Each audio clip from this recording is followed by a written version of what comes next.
heat race last year at Tampa Supercross. There was a rhythm section that I hadn't jumped all day. The track was kind of rutted in practice, so I didn't feel comfortable. So being second in points, I knew if I wanted to make up some ground on Jason, that I was going to have to, be doing everything that everyone else is doing. And there was a quad in the middle of the rhythm section, and I was behind Eli Tomac, and he's obviously a really talented rider, so I trusted his judgment off the jump and followed him off of it. And I just didn't hit it fast enough and came up short, went over the bars. Bike hit me, and literally only me, like bounced off me, so broke all the soft tissue in my pelvis in the front, dislocated my sacrum on the right side, snapped it in half on the left side, and AC separation in my shoulder. And yeah, that was pretty long, recovery time for all that stuff.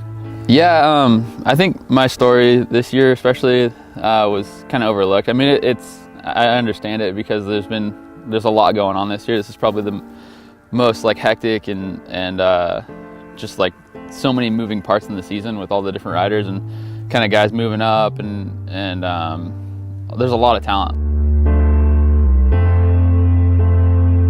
I think even Jason, winning the championship was overlooked too. There's so much hype around everyone else, and then me kind of being in second in points, going down and really kind of struggling with some things while I was hurt and away from the sport and stuff. I think it was a lot harder than I thought too, because I got to start riding in, I think it was September, and I was like, oh, I'll have plenty of time to get back to racing shape. But you don't really realize I couldn't do anything for literally 4 months. I wasn't allowed to ride my bicycle, so I didn't get any cardio in, and I lost probably 4 years worth of training right there. Just everything goes away: fitness, strength, and mobility.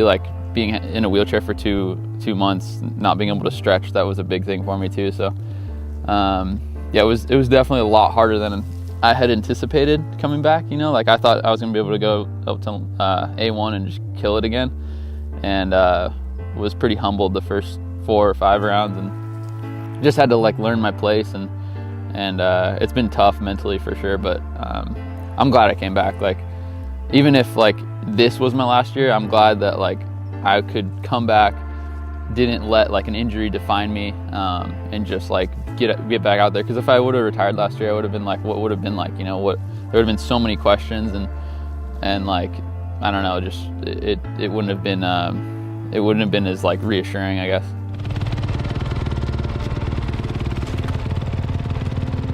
It's been tough. I've never been in the position that I'm in right now this season. It's been up and down. I feel like my speed's picked up, but like I said before, my fitness and my strength has deteriorated last year. So I'm definitely making up for lost time.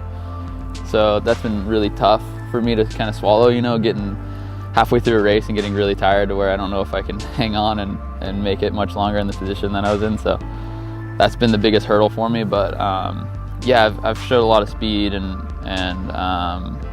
I don't know. I think that just coming back from what I came back from was just the biggest kind of achievement this season. It was tough, but I'm glad I did it, and we got one more round to go, and we head outdoors. So I'm excited for outdoors too, because I get to go to Florida and start training with Cincerillo and Roxon and Chase Sexton and all those guys.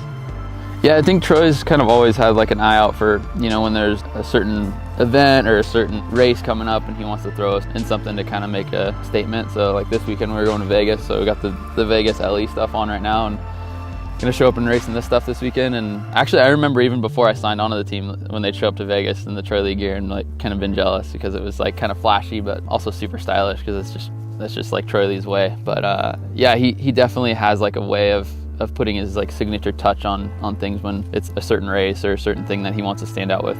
Being a part of the Troy Lee family for 10 years now, literally a decade of my life, it's been amazing. And man, I was on the Troy Lee Honda team for 5 years, and now I've been a Honda guy and a Troy Lee guy for the next 5, and it's been fun. It's been really cool, and they've really treated me like family. Shoot, where everything's been going, with the pant, with the jersey, now gloves, and just recently, a couple years ago, the helmet. I was in it a little bit before it hit the shelves, and right away I was I'd never want to go back to any other helmet. It was so much better than anything else, and talking to Troy about how much engineering and testing that went on behind the scenes. It was like crazy, you know, just like product testing other guys' helmets and then putting up against his stuff and then testing with the new helmet and figuring out, you know, every little way that he can really make the sport safer, because your head's your most important part. You don't want to put that at risk and don't want to cheap out on a helmet. And now I think it's made everybody else step it up, like them working with MIPS. You know, everyone's kind of got MIPS in their stuff now. So he's definitely an innovator, and he's always been about safety. You know, he's always on me about not wearing enough safety equipment. That's why I got under protector on underneath my jersey now, and always wearing like everything I can to keep myself safe, is mainly because of Troy. And at one point, I even put it in my contract, like I have to wear a certain amount in order to race for him. So he's always been about safety, and you know that helmet that we have on is definitely a product of Troy Lee. You know, safety first.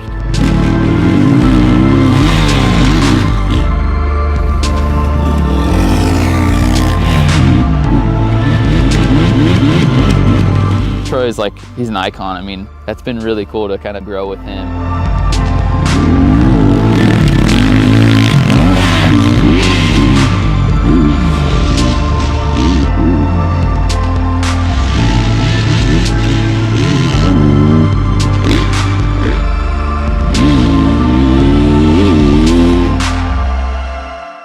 I'm Cole Seeley with HRC Honda, and I've been on Troy Lee Designs for 10 years.